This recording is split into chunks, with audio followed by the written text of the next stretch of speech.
Alright, welcome back to the mighty Skid Nugget, the home of original content.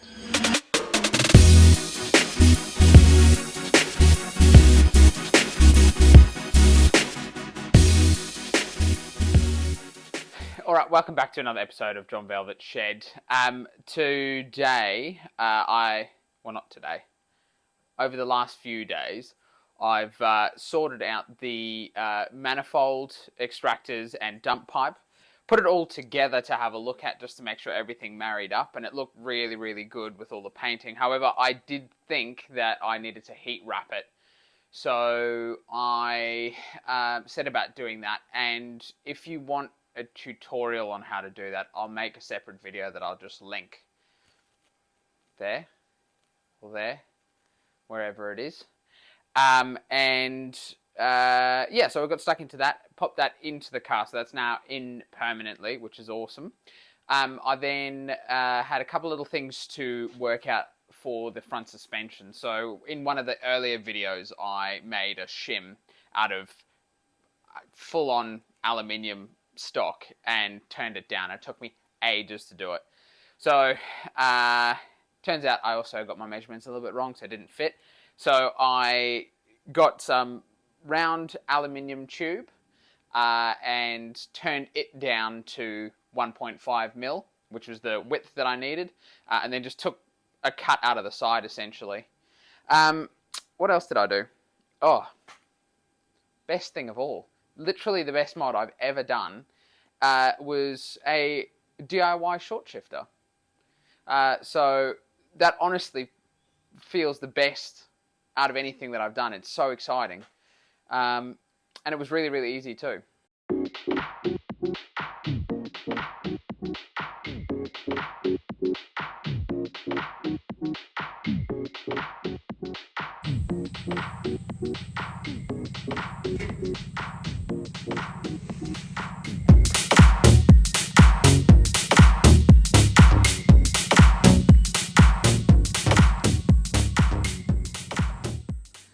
Alright, I'm quickly just revisiting the shims for the front suspension. It's a quick job that I've been putting off.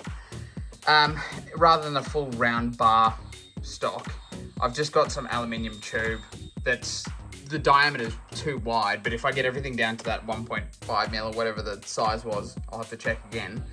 I'll just cut a bit out and let it sort of like fold around. Shouldn't be too hard, but I'll show you at the end.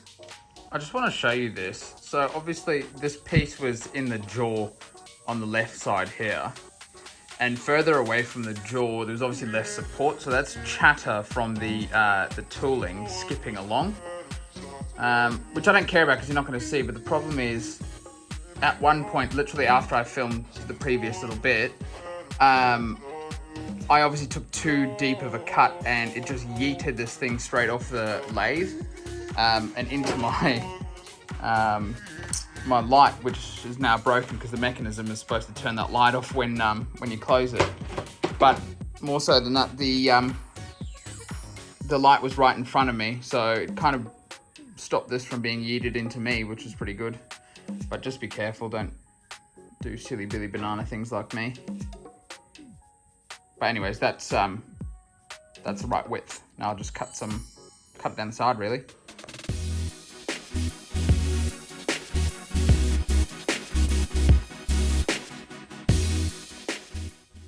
So if you excuse the mess, that's a shim placed in there. But what I've been doing just to make it fit really snug is just take an exhaust pipe expander, slip her on in there, and tighten it up to a point where it actually sort of press fits into there. And it seems to just sit really nicely then. This is the original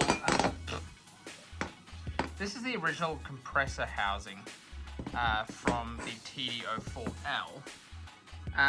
I've taken it off here with that giant circlip, which is a pain to get, and I am noticing there seems to be like a bit of like an oily residue.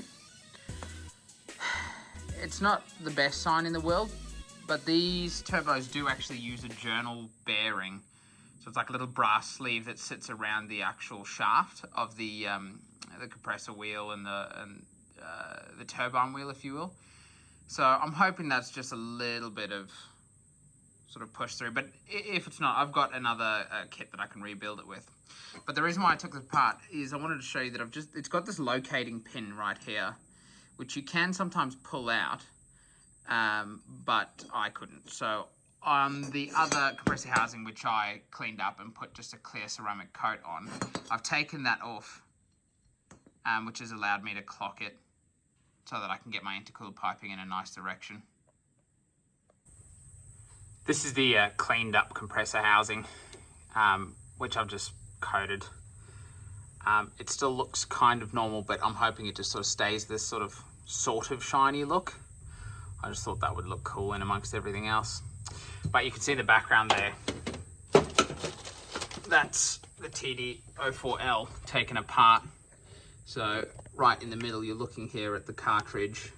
It's the compression wheel, and it's been so obviously this is like a second-hand one, so you should like really check to see the quality of them, and if the bearings are overly worn out. Now there is a bit of shaft play in this one. I'm just moving it up and down and you can kind of see it there. If you know better than me, then you can tell me that it's buggered or whatever. But from my understanding, you need like a little bit of tolerance where the oil gets between the journal bearing and the shaft anyhow. Just behind here is the horrendous circlip, which is so hard to get off. But, you know, manage. I've got it all sort of here, so now I know sort of what direction I can clock it in. Because if you look down there, I'm starting to put in all sorts of other different pipes and stuff like that for power steering and coolant. So rather than having it the normal orientation, it kind of looks a bit better like this, in the sense that I can just bring that straight down and through here. I've just got to miss the oil return drain. This will be somewhat out of the way. I've got to miss the oil return drain, and I've also got to miss these lines that still need to be attached. You can see the little red dot points in which they're supposed to go into, and that's just from the reservoir here of the power steering pump. So should be a bit tight, and because of that, and the problem I showed up the back before where the dump pipe is, and even this up pipe, I'm actually going to wrap them, heat wrap them, which I'm hoping won't destroy them, because I have heard that it can cause them to rust out pretty badly. But seeing as I've coated them already, fingers crossed that works out nicely. Okay, so I've taken the whole manual linkage of the gear stick out of the car from underneath. And what I intend on doing is just moving the pivot point up about sort of 30 mil from here to here. All you need to do for this is just to nip off some of the welds that are there, and the bracket actually comes entirely off, and then you just re-weld it into the right spot wherever you want.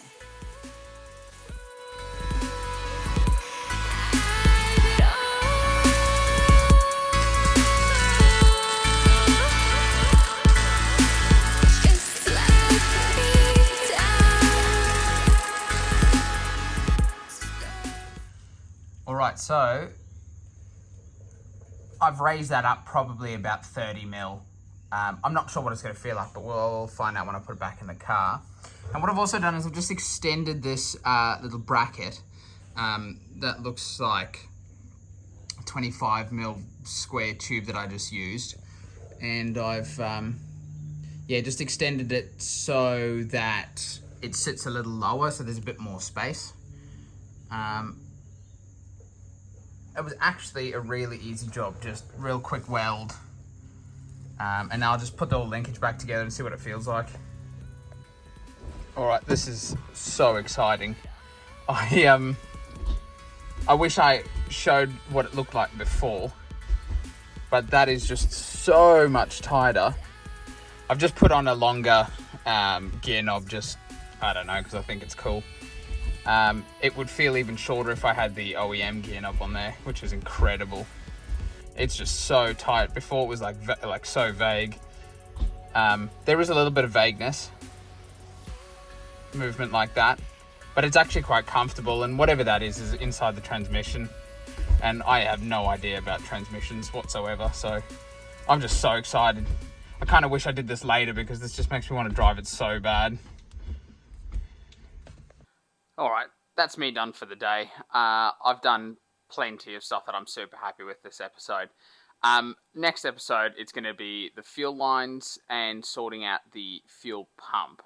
Not the wiring, but at least placing everything in there. And then from that, it's off to intercooler, and then wiring everything up, and then it's first start.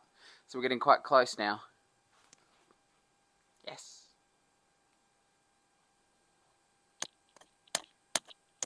Like and subscribe. I want to make money out of this.